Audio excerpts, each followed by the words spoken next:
حبار بن اسود اللہ کے رسول صلی اللہ علیہ وسلم کی سب سے بڑی صاحبزادی کا قاتل ہے۔ حضرت زینب رضی اللہ تعالیٰ عنہ آ رہی تھی مکہ سے مدینہ کی طرف، اس نے نیزہ مارا، آپ گر گئیں۔ بطن اطہر میں اولاد تھی، بچہ ضائع ہو گیا، شدید بیمار رہنے کے بعد وصال کر گئی۔ فتح مکہ کے بعد حبار بن اسود چہرے پہ نقاب ڈال کے آیا، باپ کلیجے پہ ہاتھ رکھ کے بتائے نا بیٹی پیاری کتنی ہوتی ہے۔ باپ ذرا کلیجے پہ ہاتھ رکھ کے بتائے کہ بیٹیاں جگر کا چین ہوتی ہیں، بیٹیاں سکون ہوتی ہیں، بیٹی باپ کو کتنی پیاری ہوتی ہے۔ بیٹی کا قاتل سامنے کھڑا ہو گیا، چہرے پہ نقاب ڈالا ہے، کہتا یا رسول اللہ صلی اللہ علیہ وسلم بہت بڑا دشمن بھی آ جائے تو آپ معاف کر دیتے۔ جاگ رہے ہیں آپ لوگ؟ فرمایا بہت بڑا دشمن بھی آ جائے تو معاف کر دیتے ہیں۔ حضور نے فرمایا حبار چہرے سے نقاب ہٹا، بیٹیاں بھولا نہیں کرتی، تو کلمہ پڑھ میں تجھے بھی معاف کرنے کو تیار۔ فرمایا ہٹا چہرے سے نقاب، کبھی بیٹیاں بھی کسی کو بھولی ہے لیکن تو کلمہ پڑھ صحیح، میں تجھے بھی معاف کرنے کو تیار ہوں۔ اگر اتنا بڑا قاتل معاف ہو سکتا ہے تو چچا کیوں نہیں معاف ہو سکتا؟ تائے کو معافی کیوں نہیں مل سکتی؟ ماما جی کو معافی کیوں نہیں مل سکتی؟ سسر کے ساتھ سلوک کیوں نہیں ہو سکتا؟ آپ اپنے برادر نسبتی کے ساتھ محبت کیوں نہیں کر سکتے؟ کیوں ان ساری محبتوں کو فروغ دیا کیوں نہیں جا سکتا؟ اگر قاتل کے ساتھ، ظالم کے ساتھ صلح ہو سکتی ہے، اگر ابو جہل کا بیٹا اکرما کلمہ پڑھنے آئے اور میرے رسول منبر پہ کھڑے ہو کے استقبال فرمائے اور صحابہ کہیں یا رسول اللہ وہ تو کافر اور دشمن کا بیٹا ہے، فرمایا پہلے دشمن کا بیٹا تھا، آج تو مومن بن کے کلمہ پڑھنے آیا۔ پہلے کی بات ہے، استقبال کیا جا رہا ہے۔ عزیز دوستو، تیسری بات یہ ہے کہ معاف کریں، اور چوتھی بات یہ ہے جب کوئی معافی مانگنے آ جائے نا تو اس کو معاف بھی کر دیں۔ جڑے کا معاملہ تب بھی معافی دیں بھی اور معاف جی بڑا مشکل معاملہ ہے۔ لڑائی ہو گئی، جھگڑا ہو گیا، اچھا پہلے کئی دفعہ سلام لے لیتے، ہمارا ماحول بڑا جی پہلے سلام دعا ہو جاتی ہے، لیکن بیٹے کی شادی کا کارڈ بھیج دیا تو کارڈ واپس کر دیا، میں نے منگنی کے دن سدیا تو میں نہیں آؤں گا۔ واہ جی واہ، بھائی منگنی پہ آپ کا آنا کوئی ضروری تھوڑا تھا، جب گھر والے کا دل کرے بلائے۔ پھر وہ ساری برادری کو لے کے دروازے پہ گیا، پر پھوپھی کہتی ہے میں آتی ہی نہیں، ماما جی کہتے ہیں تو جو مرضی کر لے، یہی تو موقع آیا ہے۔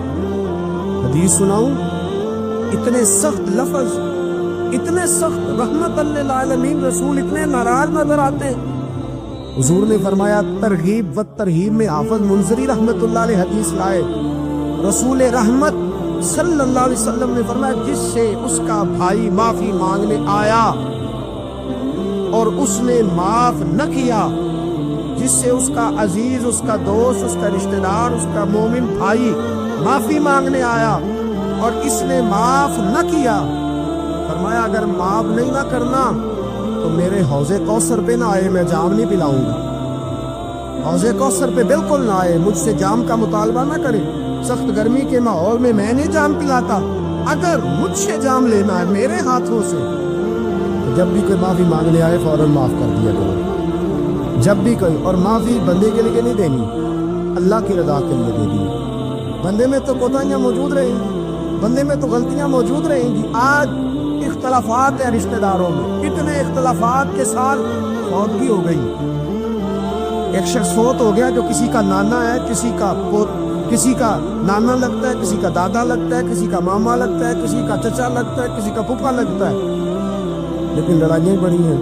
بیچارہ فوت بھی ہو گیا، انتقال ہی کر گیا، اب بھی جناب آتے ہیں تو سیدھے جنازہ گاہ، اس کے لیے نہیں، لوگوں کو دکھانے کے لیے جنازہ گاہ آئے، جنازہ پڑا، لوٹ گئے۔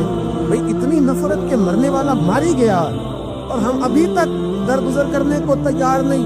میرے رسول کریم صلی اللہ تعالی وسلم نے فرمایا اگر تو چاہتا ہے کہ تیری عمر بھی زیادہ ہو اور تیرا رزق بھی زیادہ ہو تو اپنے رشتہ داروں سے اچھا سلوک کر، اللہ دونوں چیزوں میں برکتیں پیدا فرما دے گا۔ دل سے اچھا سلوک کر، یہ نہیں فرمایا وہ بھی جواب میں اچھا ہی کرے تو تب ہے۔ سب سے افضل صدقہ کون سا ہے؟ غریب کو دینا, مسکین کو دینا, یتیم کو دینا, مدرسے کو دینا, مسجد کو دینا, سب سے افضل صدقہ. اچھا یہ حدیث آپ نے پتا کیا کرنا جو میں سنانے لگا ہوں, یہ گھر جانا ہے, اس کو نہیں لینا ہے اور اس کو نہ پڑھنا ہے کبھی کبھی کھول کے کہ یہ کیا جملے ہیں حضور سید عالم کے, محبوب پاک کے, یہ کیسے عجیب حضور نے فکرے اور کس انداز میں سمجھا دیا, کتنی خیر و ڈیل دی اپنے غلاموں کے دلوں میں. حضور نے فرمایا غلاموں پتہ ہے سب سے افضل صدقہ کون سا ہے؟ ایک صحابی کہنے لگے حضور یتیم کو دینا. فرمایا نہیں. سب سے افضل صدقہ کون سا ہے؟ یا رسول اللہ مسکین کو دینا. فرمایا نہیں. سب سے افضل صدقہ حضور مسافر کو دینا. فرمایا نہیں. سب سے افضل صدقہ یا رسول اللہ مجاہدین اسلام کو دینا. فرمایا نہیں. حضور پھر بڑی قابل غور حدیث, جاگیے گا ذرا آنکھ کھولیے گا, ذرا ٹیک چھوڑیے گا, ذرا عجیب انداز دیکھیے گا میرے ماں بھئی حدیث میں فکرے کیسے بیان فرمائے. رسول پاک نے فرمایا تیرا رشتہ دار ہو, سب سے افضل صدقہ کیا ہے؟ تیرا, بول گیا یار, تیرا رشتہ دار ہو اور غریب ہو, حقدار ہو. اور اگلے لفظ بڑے عجیب ہیں, تیرا رشتہ دار ہو, غریب ہو اور تجھ سے ناراض ہو. کیسی بات ہے؟ فرمایا تیرا رشتہ دار ہو, غریب ہو اور تجھ سے ناراض ہو. فرمایا کسی بھی طریقے اس کے گھر صدقہ پہنچا دے, سب سے افضل صدقہ کرنے کا ثواب لکھا جائے. سب سے افضل صدقہ تیرا رشتہ دار بھی ہو, ضرورت مند بھی ہو اور تجھ سے, سبحان اللہ. ہمارا تو حال یہ ہے کہ اس کو کسی طرف سے آتا بھی ہو تو ہم روک دیتے, کہتے ہیں نہیں ایڈا تگڑا کام کرے ہیں تسی یہ نکال نہیں دیندے ہو, کہتے چار منڈے نے کما کے کھان ہو. آپ اس کو کیا بھائی فرمایا تیرا رشتہ دار ہو, حقدار ہو, ضرورت مند ہو. شرط یہ بھی لگا دی کہ ساتھ کچھ سے ناراض بھی رہتا ہو, اس کو تو صدقہ دے گا تو اللہ تجھے سب سے افضل صدقہ کرنے کا ثواب عطا. تو توڑنے والوں نہ بنو, جوڑنے والے بنو, جوڑ جاؤ. محبوب پاک سید عالم صلی اللہ تعالی علیہ وسلم نے فرمایا لا يدخل الجنت قاطع. فرمایا جو رشتے توڑنے والا ہے جنت میں نہیں جائے گا, جو رشتے توڑنے والا ہے وہ جنت میں نہیں جائے گا. الذین ينقضون عہد اللہ من بعد میثاقہ ویقطعون ما امر اللہ بہ ان یوصل ویفسدون فی الارض. فرمایا جو رشتے توڑے گا وہ تو زمین میں فساد برپا کر دے گا. وہ زمین میں اولئک هم الخاسرون, یہ وہ لوگ ہیں دنیا میں بھی نقصان اٹھائیں گے اور آخرت میں بھی نقصان اٹھائیں گے رشتہ داریاں جوڑنے. اور یہ نہیں فرمایا کہ وہ تجھ سے اچھا سلوک کرے تب بھی ہے, سامنے والا بھی سیاںا ہی ہو تو تب ہے. تو نے اس کے لیے اس نے سلوک نہیں کرنا, تو نے تو اپنے اللہ رسول کو راضی کرنے کے لیے اس نے سلوک کرنا ہے, اس کے لیے تھوڑی کرنا ہے. سل من قطع کا لفظ کیا ہے؟ اور میں آپ کو ذاتی بات بتاتا ہوں, ایک آدھ دفعہ یہ تجربہ کر کے دیکھا, اس میں خیر ہی بڑی ہے. فرمایا سل من قطع کا, حضور نے فرمایا اس کے ساتھ جوڑ جو تیرے ساتھ توڑتا ہے, اس کے ساتھ جوڑ جو تیرے ساتھ توڑتا ہے نا, نفرت کرتا اس سے پیار کر, اور جو تجھے اذیت دیتا اس کی خدمت کر, اور جو تیرے ساتھ زیادتی کرتا ہے تو اس سے محبت کر. اصل پیار تو یہ ہے, جوڑنے والے سے تو سارے جوڑ لیتے ہیں, محبت کرنے والے سے تو سارے محبت کر لیتے ہیں. اور مسل من قطع کا, اس کے ساتھ جوڑ جو تیرے ساتھ توڑے تو نفرت کرے اس سے پیار کا. پھر تیرے ضرف کا پتہ چلے گا, پھر تیرے حوصلے کا پتہ چلے گا, پھر تیری دلیری سمجھ میں آئے گی. تو دوستو جوڑنے والے بن جائیں, پیار کرنے والے بن جائیں, نفرتیں نہیں محبتوں کو فروغ دیں. اگر یہی کام ہوتا, میں کہا کرتا ہوں اگر دولت بڑی پیاری ہوتی نا تو سب سے زیادہ سیدہ فاطمہ کے گھر ہوتی. اگر یہ بہت اعلیٰ چیز ہوتی تو یہ تو وہ والا گھرانہ ہے کہ 3 دن چولہا نہیں جلا. اور کنز المال میں وہ لفظ موجود ہے کہ حضرت ابو ہریرہ فرماتے ہیں کہ اونٹ کے بالوں کی بنی ہوئی چادر سیدہ فاطمہ نے اوڑھی ہوئی تھی. اونٹ کے بالوں کی بنی ہوئی چادر, اور وہ چکی پیس رہی تھی, چکی چلا رہی. حضور نے دیکھا تو نبی پاک کی آنکھوں میں آنسو ضرور آئے. اور پتہ محبوب نے کیا فرمایا, یہ کنز المال میں موجود ہے. محبوب فرمانے لگے شہزادی دنیا میں تھوڑی سی تکلیف برداشت کرو, آخرت کی ساری عزت اللہ تمہیں ہی عطا فرمائے. سبحان اللہ. یہ تھوڑی دشواری ہے. یہاں ہر بندے کی بیٹی دکھی نہیں، جس کو بھی پوچھ لے دکھی ہے. جس سے بھی پوچھ لے حضرت جی دعا کرنا، پیر صاحب دعا کرنا، مفتی صاحب دعا کرنا، بزرگ کو دعا کرنا. کیوں جی؟ بیٹی بڑی تکلیف میں. کیوں جی؟ کہتے سسرال والے کام بڑا کراتے ہیں. چکی پیستی ہے، لیپا پوتی کرتی ہے، اس کے ہاتھوں میں چھالے پڑ جاتے ہیں. ایسا ہوتا ہے کہ ستو کبھی آ جائے تو پھر سارا دن ان ستوؤں پہ ہی گزر جائے.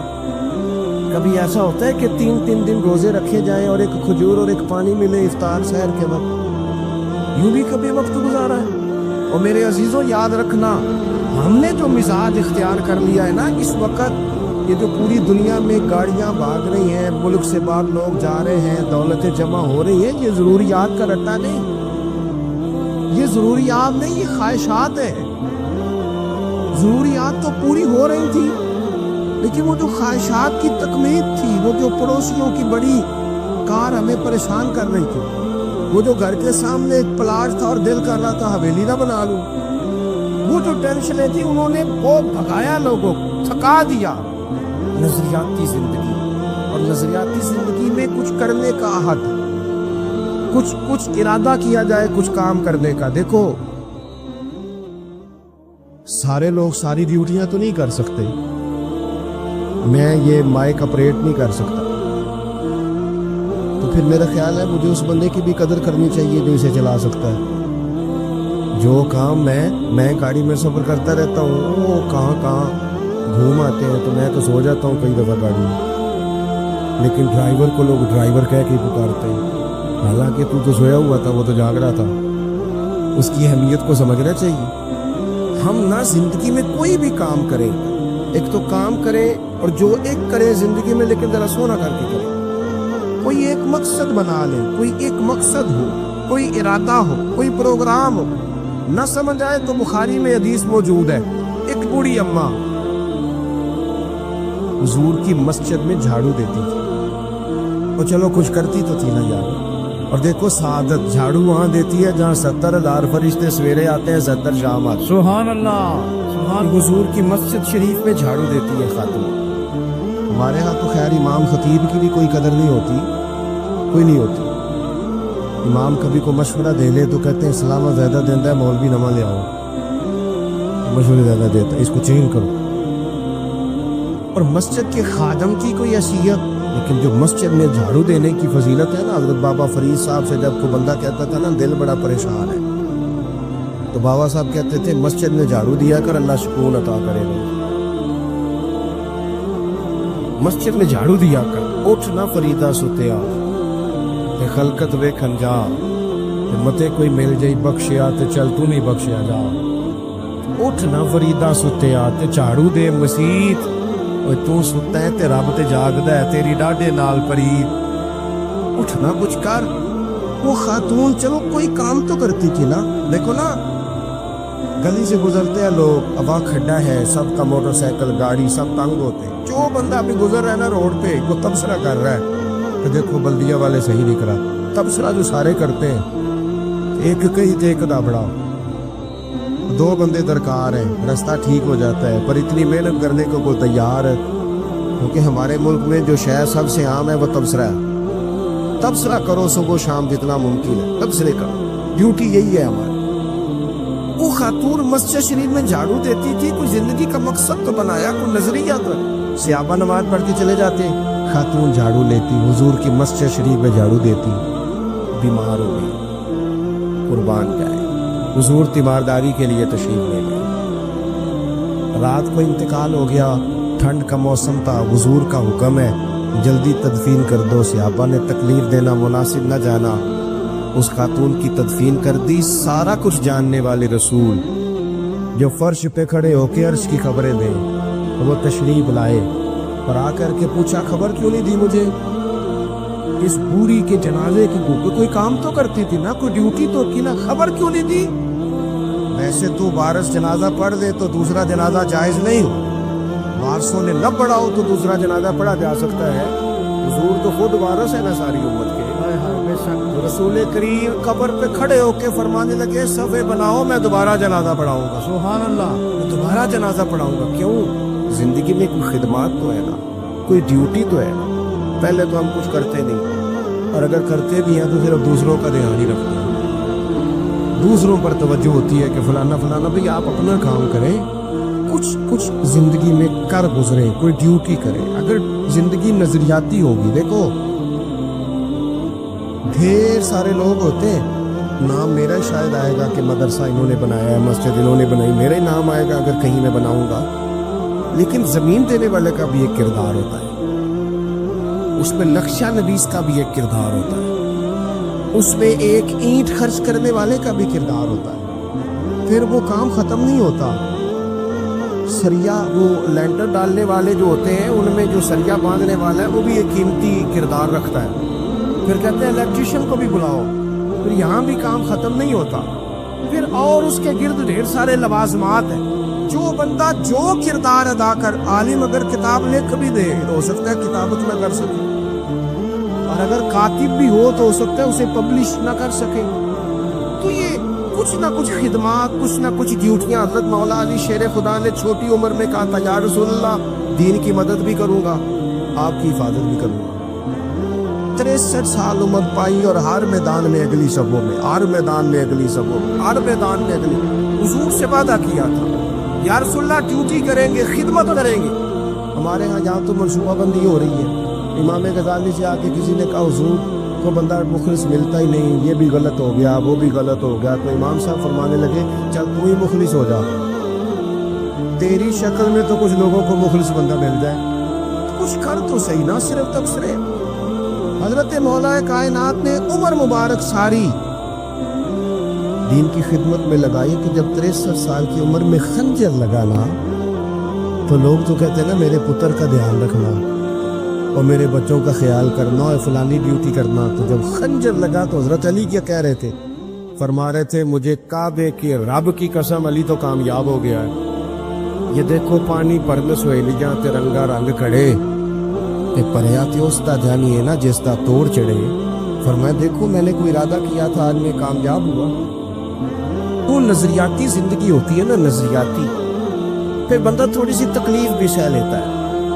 کوئی کام کر رہا ہے نا بندہ. صحیح بخاری میں حدیث ہے, ایک خاتون نے آ کے عرض کیا تھا, یا رسول اللہ صلی اللہ علیہ وسلم مجھے مرغی کا مرض ہے, بڑی تکلیف میں. اللہ کے محبوب علیہ السلام سب کے لیے دعا کرتے, بلکہ حضور تو دستے شفا پھیرتے تو اللہ کرم فرما دیتا. لیکن نبی پاک صلی اللہ علیہ وسلم کی خدمت میں عرض کی, یا رسول اللہ صلی اللہ علیہ وسلم مرغی ہے. تو آج حضور نے انوکھی بات کی. وہ پیچھے صاحب بشیر صاحب تشریف لائے, آگے تشریف لے آئے. نبی پاک صلی اللہ علیہ وسلم نے نا جی آج نظریہ سمجھایا. توجہ ہے آپ دوستوں کی میری بات پر. حضور فرمانے لگے, اگر تو کہے تو میں دعا کرتا ہوں اللہ شفا دے دے گا, اور اگر تو کرے صبر.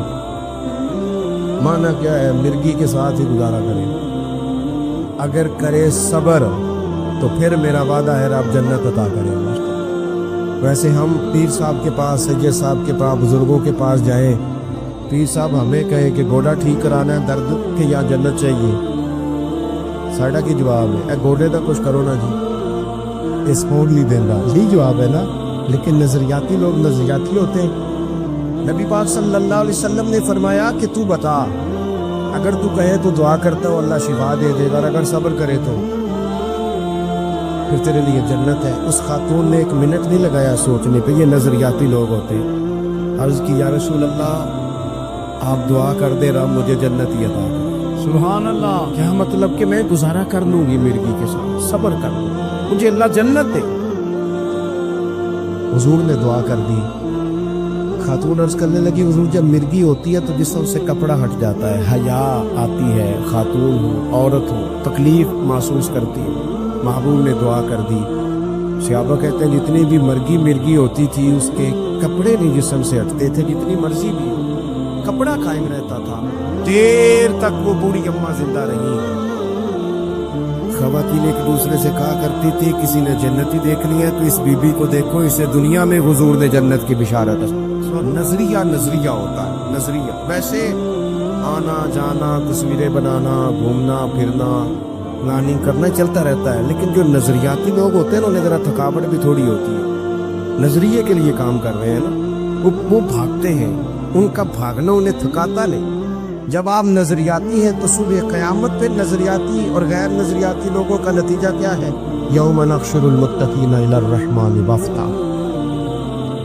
اللہ فرماتے ہیں یہ جو متقی ہوں گے نا انہیں رب کی بارگاہ میں پیش کیا جائے گا قیامت میں, پر مہمان بنا کے پیش کیا جائے گا. ان کا میزبان رب ہوگا کیونکہ انہوں نے زندگی تقوی میں گزاری, محتاط وقت گزارا. وَنُسُوقُ الْمُجْرِمِينَ إِلَىٰ جَهَنَّمَ وِرْدًا. اور یہ جو مجرم ہیں انہوں نے جرم کیے, من پسند زندگی گزاری, فرمایا انہیں پیاس سے ہانک کے دوزخ میں پھینک دیا جائے. پیاس سے ہانکے جائیں گے جہنم کی طرف. اپنی زندگی میں کچھ ارادہ کریں. دیکھیں دھوپ چھاؤں آئے گی. ہمارے یہاں کچھ لوگ کہتے ہیں دکھی بڑے ہیں جی, ہنسے کیسے. تو میں کہا کرتا ہوں کہ اتنی تکلیفیں کسی کو نہیں آئیں جتنی حضور کو آئی ہیں. اور آپ فرمان پڑھیں, حضرت حارث بن عبداللہ کہتے ہیں میں نے تو مدینے والے محبوب کو جب بھی دیکھا ہے مسکراتے دیکھا ہے. سارے کام ساتھ ساتھ چلتے ہیں لیکن اپنی زندگی میں کوئی مقصد ہونا. یہ جن بزرگوں کے ہم آراس میں آتے ہیں نا انہوں نے کوئی مقصد حیات بنایا. یہ مت سمجھنا کہ ساری زندگی پھولوں پہ گزری. یہ عرس وغیرہ یہ سارے کام بعد میں ہوتے ہیں, بعد. ورنہ ڈھیر سارے صوفیاء ایسے ہیں جنہوں نے روڑے کھا کے وقت بنا, بڑے ٹھیک ٹھاک روڑے کھائے, بڑی تکلیفیں برداشت کی. اور ان کی اگر آپ تاریخ پڑھیں گے تو بڑا کچھ ان کے ساتھ کیا گیا, بڑے معاملات ہوئے. ایسا نہیں یہ شہادت گاہ الفت میں قدم رکھنا لوگ آسان سمجھتے ہیں مسلمان ہونا. یہ بڑا مشکل کام ہے, اس سے ہو کے گزرنا پڑتا ہے. لیکن ڈیوٹی کریں, کوئی کام کریں, کچھ اپنے ذمے لیں. یہ جو ہم وقت گزار رہے ہیں نا جی, آپ یہاں کو بیٹھے کہتے ٹائم پاس کر رہا ہوں, تو میں کہتا ہوں اتنا ٹائم کہاں سے آیا جو آپ کو پاس کرنا پڑا. بہت سارے لوگ کہتے ہیں کہ میں بور ہو رہا ہوں, تو میں کہتا ہوں یار بور ہونے کا ٹائم بھی تو ہونا چاہیے نا بندے کے پاس. آپ کے پاس ٹائم زیادہ ہے اس لیے بور ہو رہے ہیں, ہمیں تو ٹائم ہی نہیں ملتا بور ہونے کا. تو جب کوئی کام کرنا ہے آپ نے, جب آگے بڑھنا ہے, کچھ مقاصد حسنہ حاصل کرنے, کچھ امور خیر سر انجام دینے, پھر زندگی میں ان کو طے کریں اور ان پر کام شروع کر دیں. رکھا حضرت فاطمہ کی بھی 6 اولادیں و اختلاف روایات بیان کی گئی ہیں. 3 بیٹے تھے اور 3 بیٹیاں تھیں. 3 بیٹے تھے, امام حسن, امام حسین اور امام محسن. امام محسن کا جلدی انتقال ہو گیا چھوٹی عمر میں, اس لیے زیادہ تذکرہ نہیں. باقی 2 شہزادیاں بھی ذرا جلدی رخصت ہو گئی. جناب زینب موجود رہیں, کربلا تک گئی, اس لیے ان کا تذکرہ زیادہ کتابوں میں ملتا ہے. حضرت فاطمہ سب سے چھوٹی تھی, نبی پاک کے ساتھ وقت گزارا. قرآن مجید نے اس گھر کی محبت ہم پر فرض قرار دے دی. لا اسألکم علیہ اجرا الا المودۃ فی القربى. فرمایا محبوب ان سے کہہ دو کہ میں تبلیغ پر تم سے کوئی اجر نہیں مانگتا, ہاں میرے اہل بیت سے پیار کرتے رہنا, میرے گھر والوں سے پیار کرتے رہنا. اور حضور نے فرمایا الفاطمہ تو بدعۃ منی, فرمایا فاطمہ میرے جگر کا ٹکڑا ہے. جس نے میری بیٹی فاطمہ سے پیار کیا اس نے مجھ سے پیار کیا. اور یہ بخاری مسلم ہے, مشکات ہے. فرمایا جس نے میری بیٹی سے بغض رکھا اس نے مجھ سے بغض رکھا. کل نمازیں پڑھے نا, بالغ ہونے سے لے کر کل نمازیں, بالغ ہونے سے لے کر کل نمازیں پڑھے. تو بڑی بات کرنے لگا, بالغ ہونے سے لے کر کوئی نماز قضا نہ کرے, اور جب ہر سال بالغ ہونے کے بعد حج آئے تو حج بھی کرے, ہر سال رمضان آئے تو روزے بھی رکھے, ہر سال زکوٰۃ بھی دے, غریبوں کی مدد بھی کرے, میٹھا بھی بولے, خلوص بھی رکھے, رویے بھی ٹھیک رکھے. پر نبی پاک کے اہل بیت سے پیار نہ کرے تو ان ساری نیکیوں کے باوجود جب مرے گا تو بے ایمان مرے گا, بے ایمان مرے گا, بے ایمان. اور اگر اہل بیت نبوت کے ایمان پر مرے گا تو من مات علی حب آل محمدن مات شہیدا.